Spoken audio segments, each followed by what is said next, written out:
Good morning from the Rio Grande National Forest at Creek Campground. Now, where do you think the Rio Grande National Forest is? You think that might be relevant to the Rio Grande, where most people think of it like in Texas or something like that. No, this is more about the headwaters of the Rio Grande. I am in basically the southeast corner of the Rockies in Colorado, along the South Fork of the Rio Grande, which is part of the headwaters of the Rio Grande River. Our goal ultimately in this trip is the Grand Canyon. We got some stops along the way. So we stopped at the ranger station for the Rio Grande National Forest Bend section, and luckily caught somebody on their way out to show us the map and give us some clues, and she sent us to this campground. Also, across the river, there's a road that goes up that's got dispersed camping too, so that's free. If you want the free dispersed camping, there's a whole bunch of that going up a creek, and it is a gorgeous gorge that you're riding up through. It almost looks fake.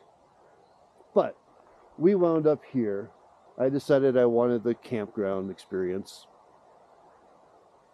I paid for it a little bit, but I'll talk to you about that in a little bit. But basically, there's only one other camper here. When we got here, there's a bunch of other people here because you can use this for day use as well. Now let's take a look at the fee station and tell you what we're looking at. Okay, so there is a concessionaire here, but they're not here. There's nobody here taking care of the place. But that does up the fees a little bit. So weekdays, $27. Friday, Saturday, and holiday fee is $29. Now, with Golden Age Access Pass, Senior Pass, it's $13.50 and $14.50. Gotta love those 50s when you're paying in cash. Day use, so people do use this for day use. It's $12 if you leave by 6 p.m. So when I came in, a lot of the sites had people in here because they were fishing off the sites, because it's a nice place to do that, which limited the site choices we had, but we still got a site where we're mostly very happy with. Now, being on a creek, actually a pair of creeks coming and meeting here. The South Fork of the Rio Grande coming in, which joins another one to grow a little bigger here. That one, by having the two creeks, dropped the temperature considerably. And when that sun went down, the temperature plummeted.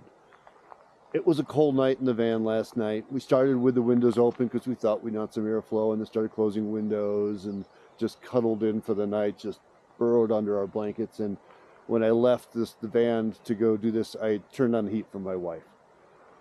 It's kind of a shame because, well, I want to settle on the river, too. But let's take a look at the campground. Now, not all sites are equal. It's all first come, first serve. There is no reservation here. Everybody says you got to reserve all these federal lands on recreation.gov. There are so many out there that are first come, first serve. We passed a couple others on the way up, looked at them, decided they weren't quite what we wanted. There's more just up the road we can grab. There's another one on a reservoir. I'm curious what that reservoir is like. But that's site one. And let's just walk this campground. You can hear the water in the background now.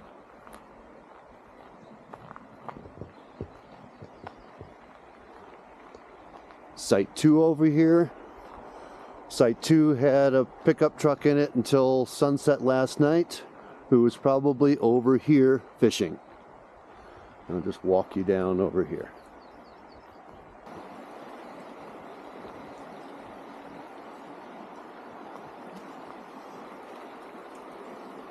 For those that love to fly fish, wade on in and enjoy it. And like I said, going up on the other side of the canyon over there, there's another stream with tons of fly fishermen up there. Now, this is a very small campground. We got our Meet Your Campground Manager, no name here. And I'm here mid-June, so I'm here in the summer, and it's still fairly empty. coming up from South Fork, the town, and that stretch along 168, there are a ton of RV parks. So those that need bigger space, there's plenty of places for you. They are building new ones all over the place. So there's plenty of options there. But if you got smaller rigs, you don't need all the amenities. You can have a place like Site 3 here, back in here, park down here, camp down here. You can tent or just use this as your personal space. And you have access there to the river, access over here to the river. Just a really nice site over here.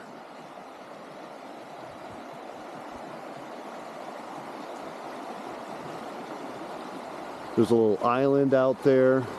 Now, little lesson that I learned yesterday at Great Sand Dunes. In this area, the tribes would actually cut away a little bit of the bark, use it, the outer bark, for medicinal purposes. No, the outer bark for some building materials, inner bark for medicinal and some food uses, but leave enough bark to let the tree continue to grow even with that missing piece. So you see that here, and that tree over there a little bit. And that would have been done hundreds of years, or maybe 100 or so years ago. But it was a common tradition around here.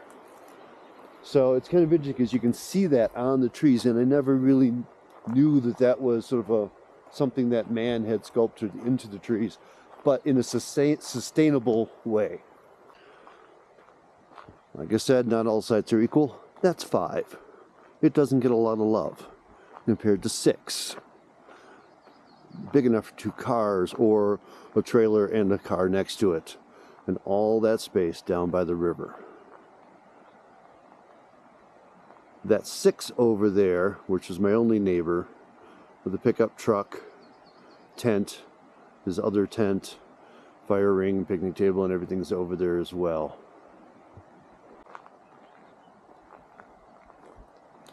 Another look at 6 from another angle.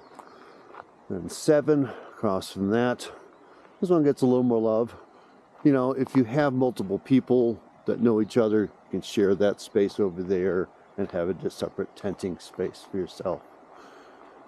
Now this is our site over here at 8.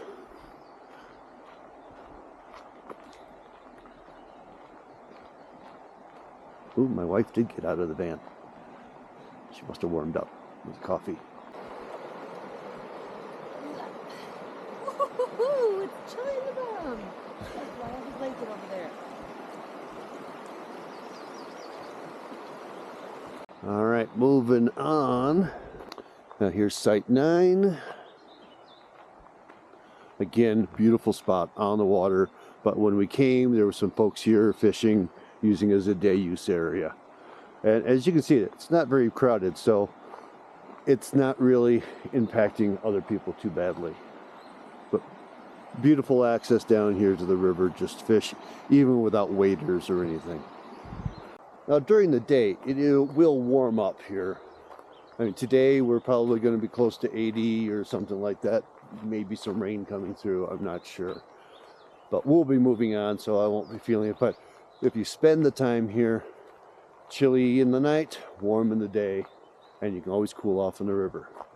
All right, 10. So this one is park up top and camp down there. Still a very nice little area to camp in. This one though, check it before, because there's sort of a little wet area, another island, and then the creek. So it's not as on the creek. And then we got our final loop down here. Another pit toilet down at this end. So this small campground has 2 sets of pit toilets, which is better than some of the other places I've seen lately. 11 here, simple pull through. So this one could handle a trailer, something smaller, probably not a big 5th wheel because you got a tight corner coming up.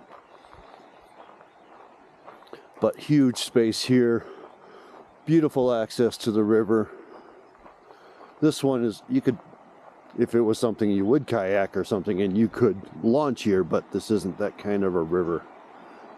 At least not yet at this point. Really nice spot. Now at this point, we've already got the two rivers have joined. That join a little further up the stream here. And you can, as cars drive by across the way, you can kind of see them. Now, one of the nicest sites along the river here is 12. And you just saw the drawback to it, though. That's 168 going right by. But this is a beautiful little site here. Wonderful access to the river off on the side. Really nice. But you are on the highway. As the day goes by, it will get louder during the day, and occasionally you get trucks too. Across from the pit toilet is 13, a small pull-through site. Really nice wooded, shaded site over here, not on the river. Beautiful little site, but that's the highway right there. Other than that, it's a great site. So that's the campground tour, but now is story time. So part of the purpose of this trip, you know, last year my wife and I took the trip to see the big trees. So we went out to the redwoods. This year she said, I want to see the big hole, basically. So we're going to the Grand Canyon. Got our new RV so we can drive all the way there. And I said, if I'm going to do this, I'm taking the advantage of getting her out where she can see stars. So thought of maybe Great Sand Dunes National Park. By the way, there is a campground there in the park as well. We have no plans on this trip. We are going schedule free, other than we think we're getting to these destinations per day, so we know we can get there and back in time. So we didn't have the ability to make reservations and sort of lock ourselves in. But if you do make reservations, Reserve America, or no, recreation.gov, both Zappos Falls, not Zappos, Zapota Falls, and Great Sand Dunes, there are campgrounds there you can stay at. And that park is a dark sky, certified dark sky park. And I want to show my wife some stars. She has never been out where she can see the stars. So we're still in pretty much dark sky territory here. It'll get better as we go out towards Monument Valley, that area. We should have no problem seeing stars and seeing the whole sky. Well, here we can only see sliver at a time.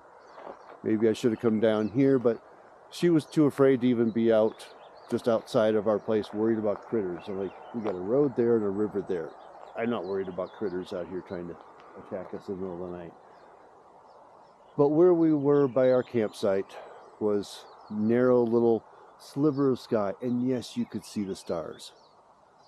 But you could also see the glow from my neighbor's not only campfire, but his lanterns that he had on until midnight last night. So it gave me an interesting picture, because it gave the trees some sense of scale, sense of purpose and place in the photograph. But when you're in an area that is dark sky, please be considerate of your neighbors. Have a lantern that just lights your table, not one that lights the sky. There are some camp lanterns out there that promote that, like, we will light up your whole campsite. But realize you're not only lighting up your own campsite, you are lighting up the neighborhood. You are ruining that dark sky experience for other people who have come hundreds of miles to get away from the city lights, to get away from low altitude, humidity, all those things that make it the dark sky experience not so great. Wisconsin has a dark sky park. Way up in Door County Peninsula, there is Newport State Park. But you're at low altitude with high humidity, and the skies are not as clear, if you even get a clear night. Here, you get clear nights. You get higher altitude and low humidity, so those stars are crisper and cleaner. And that's one of the reasons I've taken the route I have to the Grand Canyon, so I can spend some nights out where we can just look at the stars. So that's part of my future plans here. We'll see where we wind up in the next couple days. We're a little ahead of schedule on our travels because, boy, there's a lot of nothing out there on the way. And Great Sand Dunes, well, it's a national park, basically has visitor center, parking at the base of the dunes where you would normally cross the river. There is dispersed camping up a trail into the mountains, but it is 4x4 with 4x4 low only. Your all-wheel drive vehicles are not welcome up there. This is Jeep territory or Toyota territory. So we couldn't go up in that area either. But that's it. There's not a lot there. There are some more national forest campgrounds further up, but to get there it would have been an hour drive out across the valley and back up. And if we're going to do that, we might as well head in the direction we were going anyway. And that brought us to this beautiful spot. So that's how we got here to where we are so far. Hopefully that little journey and this campground tour are useful. Like I said, there are plenty of campsites like this along this area. It's really easy to find. And we just happened to, luckily I was like, ooh, ranger station, quick, get a map. And that helps a lot too. And a little guidance. So thanks for coming along this journey. I'll see you on the next one. And oh, get on out there. It's worth it.